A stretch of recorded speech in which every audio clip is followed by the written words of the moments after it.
Pasensya na guys, di pa na magbigay ng buka sa madla eh. Yung sa akin lang kasi,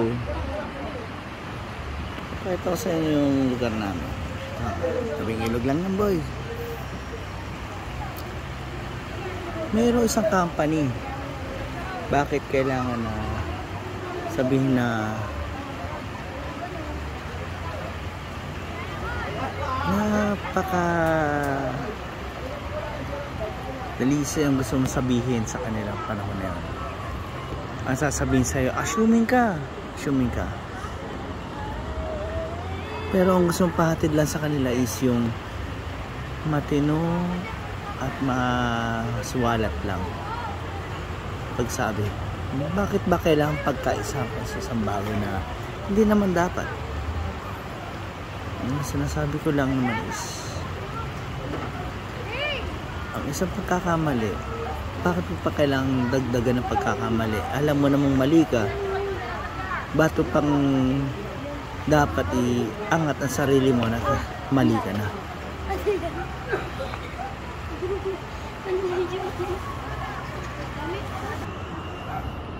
Ano yung pagkakamali na ginagawa ng mga sa kumpanya ngayon? Nakaupo lang sila, nakaupo, nagbibigay ng mando. Kahit na HR mo nga mismo, sabihan ka pa na assuming ka. Pero hindi nila alam, ang pinapoprofen sa kanila is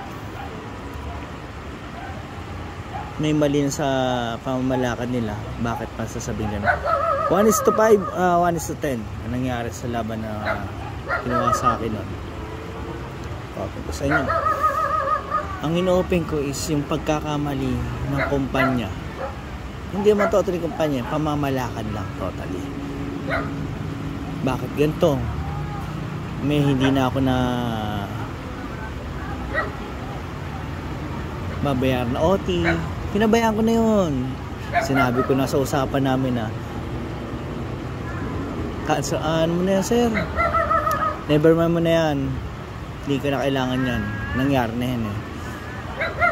Pero hindi niya alam, nasagasaan na kami lahat noon, nagkaroon ka naman trouble. Ang nangyayari tuloy, hinahanapan ko ng trabaho. Anong trabaho hinahanap sa amin? Ito, gantong mga produkto na ano pa yan? Nandiyan pa ba? Pero yung pinaka-immediate supervisor yun ang hinahanap sa amin. Mabuti pa yung pinaka-mataas sa kanya ang sabi sa amin. Ano, balita sa inyo? Okay pa ba kayo? Sagot namin, yes sir, okay kami. Walang problema sa amin. Pero ang masakit nun, immediate supervisor namin na umahawak sa amin ng panahon na yun is bakit kailangan na hanapak kami ng trabaho na nagkaroon na kami ng problema. Bakit gano'n? Isa na yun. Meron pang isa na nangyari sa panahon namin. Kailangan ba talaga na paalam kami? Holiday. Nasabi backbone lang daw kami. Bakit gano'n? Pero dapat hindi gano'n. Kasi alam mo, pag holiday, hindi ka dapat pumasok ng tama sa ganong araw na yon. Kasi yung araw ng pasok na yon is pwede kang kumain, pwede mo namang ignore yun. Kasama sa law of sa law ng national natin na yung national nakalimutan ko kasi kung anong law yun nasa law ng mismong pamamalakad ng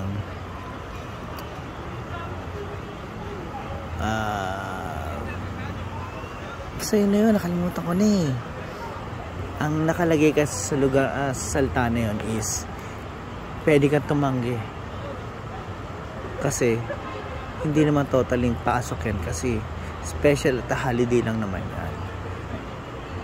May karapatan kang tumanggi kahit na OT yan, pwede mong tanggihan kasi karagdagan lang naman yan. Ang importante is pasukan mo ang tama dyan na oras.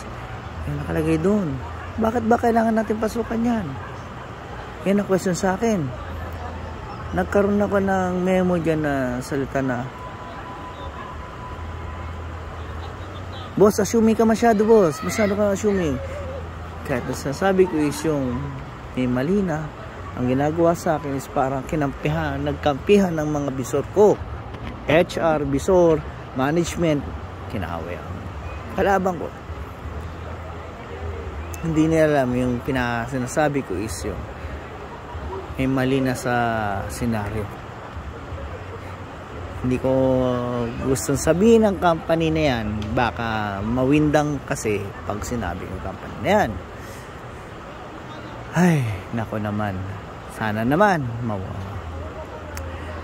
gusto ko sabihin ng mga pangalan, baka mawindang sa akin yung mga yan. Sana naman maayos yung pamamalakad nila, pero hindi naayos hanggang ngayon. Ang gusto kong mangyari, sana naman iayos na yung pamamalakad nila bago ko i-open ang mga pangalan nila. Kung sino man sila sa loob ng 7 tao na nakausap ko, sana naman. Salamat na lang ako. God bless na lang ako sa lahat ng nangyari sa akin. Kaso nga lang, hindi na naisip ng panahon na binigyan na ng memo, sa lahat ng memo ko na binibigyan niya sa akin, hindi siya nag-iisip na ang tinutukoy ko ng panahon ng memo ko, pinupush nila sa akin is meron akong problema sa family side ng family ko. Family problem. Ang gusto na mangyari, kinakancel na yung mga family problem ko. Wala, hindi mo masinabi. Pero family issue, sinabi ko ng family issue. Pag sinabi family issue, ba't kailang pa magtanong? Basta makakatanong ako sa kanila yan. Yung tinanong na sa akin na nagsabi ako ng pass, mag-meeting tayo about sa mga ano na yan, mga problema na kailangan na pumasok ng holiday. Pwede ako mag-pass, tutuusin. Bakit? Ayaw pumasok na panahon na yun. Yung panahon na yun, pwede ako mag-file ng pass kasi meron akong sick leave. Ayun sabihin na, bakit di ka na ipag-coordinate? May sick leave ako kasi. Sinabi ko sa kanang pag-usap namin, ma'am, sir, kasi kahit ang gawin ko dyan, papasok pa rin ako dyan, pero pinasok ko yan. Ang kailangan natin pag-usapan dyan, pinasok ko naman, nung pumasok ng araw na yun, ba't kailangan pa maging big issue yan?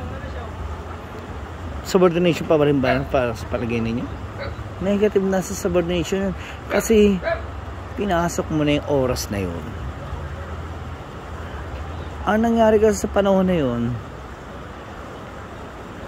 nagkampihan kasi yung management about sa akin. Wala tayong magagawa dyan. Pasensya na kayo, nag-open na ako. Iba-vlog ko na lang kasi masama rin kasi loob ko sa nangyari sa akin. Pero sa mga kadikit ko naman sa loob ng company, naintindihan lang yung mga sinasabi ko. Kasi totoo kasi, hindi ako plastic na katulad ng sa loob ng isang kampanya. Yun lang ako. Pagpakilala man ako, ganun talaga. Ang isang kumpanya, merong plastic, hindi kayang dikitan ng isang magnet. Kasi plastic nga. Pero ang isang bakal, kakapitan yan kahit anong mangyari ng isang magnet. Bakit? Totoong tao kasi ang isang bakal nakakapitan ng isang magnet. Ikaw ba naman, kakapitan ka ba naman ng plastic, ng magnet? Plastic ka. Syempre lalayuan ka nun. Yun lang naman ako. Maraming salamat mga tropa. Yun lang ako.